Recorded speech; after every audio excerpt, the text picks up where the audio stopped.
Et salut à toutes et à tous, c'est Titou2540 et aujourd'hui on se retrouve pour une nouvelle vidéo. Donc c'est un tuto ou plutôt une astuce, cette fois-ci que j'utilise tous les jours sur mon ordi. Donc cette astuce va consister à optimiser les performances de notre carte graphique. Donc sur mon ordi j'ai deux cartes graphiques, enfin j'ai une carte graphique, c'est une Nvidia GeForce GT 520M, donc je suis sur un PC portable, donc c'est pour ça. Et j'ai une carte graphique qui est... Enfin, c'est pas vraiment une carte graphique, mais elle est incrustée au processeur. Et donc, j'ai les graphiques Intel. Donc, je vais vous montrer déjà, premièrement, sur la carte graphique Nvidia. On va faire clic droit sur le bureau et panneau de configuration Nvidia. Bien sûr, si vous n'avez pas ça, vous pouvez aller dans Démarrer, panneau de configuration, grandes icônes, et là, panneau de configuration Nvidia. Voilà. Et une fois que vous allez aller dans panneau de configuration Nvidia, je regarde ce que c'est. Ok. On va remettre les paramètres par défaut. Donc voilà, une fois que vous avez... j'ai remis mes paramètres par défaut. Donc par défaut, vous allez être dans laisser l'application 3D prendre la décision. Donc cela, ça va être notre logiciel qui va décider pour nous. Et pour augmenter nos performances, on va aller ici, dans Utiliser mes préférences pour améliorer, et on va glisser le curseur vers Performance. Donc voilà, une fois qu'on a fait ça, on peut appliquer. Donc là déjà, ça va bien vous booster vos paramètres. On va aller dans Gérer les paramètres 3D. Mais là, on attend que ça charge. Et ici, dans Paramètres globaux, on va rien changer. Et on va aller dans Paramètres de programme, où là, on va pouvoir voir les programmes qui vont s'exécuter avec la carte graphique Nvidia. Enfin, avec notre carte, voilà, notre carte graphique Nvidia. Donc on peut en ajouter. Donc c'est bon.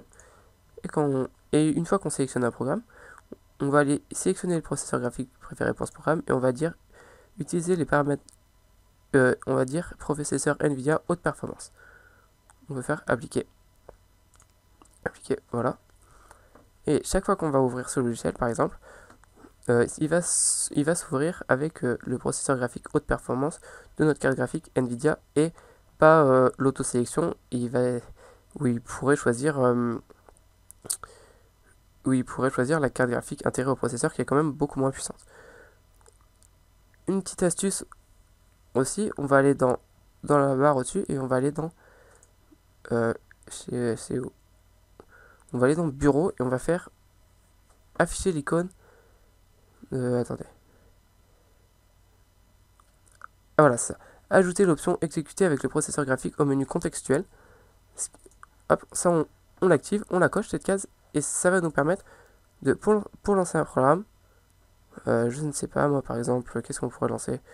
GeoGebra par exemple. On fait clic droit et on va avoir cette petite option qui va apparaître.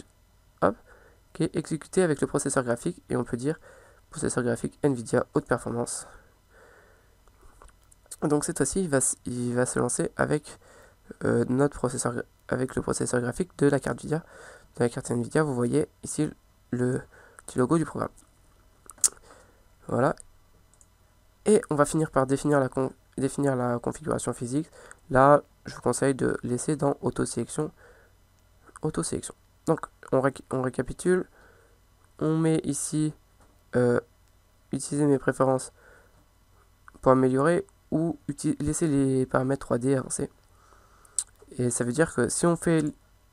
Ici, ça va être tout le logiciel qui va faire par défaut. Et ici, si on fait utiliser les paramètres d'image 3D avancés et qu'on va dans gérer les paramètres 3D, on va pouvoir le faire manuellement. Donc voilà, on applique. Et une fois cela fait, on va aller dans... On va refaire clic droit sur notre bureau. Et on va aller cette fois-ci dans propriétés graphiques. Donc là, je crois que je vais faire une petite ellipse parce qu'il est assez long à s'ouvrir. Les propriétés graphiques de Intel. Donc voilà, le panneau de configuration graphique de Intel s'est lancé. On va aller dans le mode avancé. Voilà, ok. Et on va avoir cette fenêtre là qui va s'afficher. Donc, premièrement aller dans paramètres généraux. Et là, qu'est-ce qu'on va pouvoir changer? Écran intégré, c'est bon, sauf si vous êtes sur un écran externe. Là, c'est la résolution de notre écran, c'est bon. Ouais, des couleurs, c'est bon. Là, on change rien. Et là, je vous conseille de rien changer. Écran multiple. Qu'est-ce qu'on peut voir? Mode de fonctionnement, écran unique. Voilà. Écran principal, écran intégré. Donc voilà. Ça, on va rien changer. Ça non plus. Et ça non plus. Donc, tout ça, on n'a pas vraiment besoin de changer. On va aller cette fois-ci dans 3D, ici.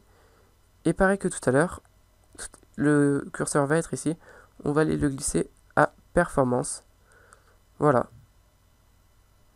Appliquer. Souhaitez-vous les conserver? Oui. Moi, je vais pas mettre OK parce que je pense que ça va couper ma vidéo sinon. J'ai pas envie de cela. Une fois que les préférences 3D sont mis à performance, on peut aller voir qu'est-ce qu'on peut changer. Aperçu, c'est bon.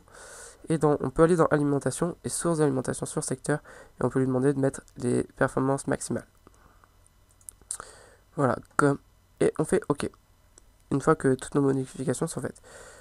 Un petit conseil aussi, on va fermer ça. Vérifiez bien que sur les PC portables, je ne sais pas si c'est sur les PC fixes, mais si vous voyez le logo de la batterie qui est ici, on peut cliquer dessus et on peut aller dans autre option d'alimentation. Et là, vous allez voir qu'on a trois modes d'énergie, on va dire. Économie d'énergie, performance usage normal et performance élevée. Donc, ça peut être un petit conseil, c'est de le mettre en performance élevée lorsque vous jouez. Ou même quand vous êtes sur votre bureau et que vous êtes sur votre batterie. Performance élevée va juste consommer un peu plus de batterie. Mais après, si vous voulez jouer, je vous conseille quand même de mettre ça sera plus fluide.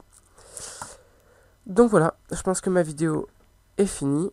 Si elle t'a plu, n'hésite pas à t'abonner à ma chaîne, à laisser un commentaire sur cette vidéo et à l'aimer. Et je te dis à plus pour de nouvelles vidéos. Bye bye tout le monde.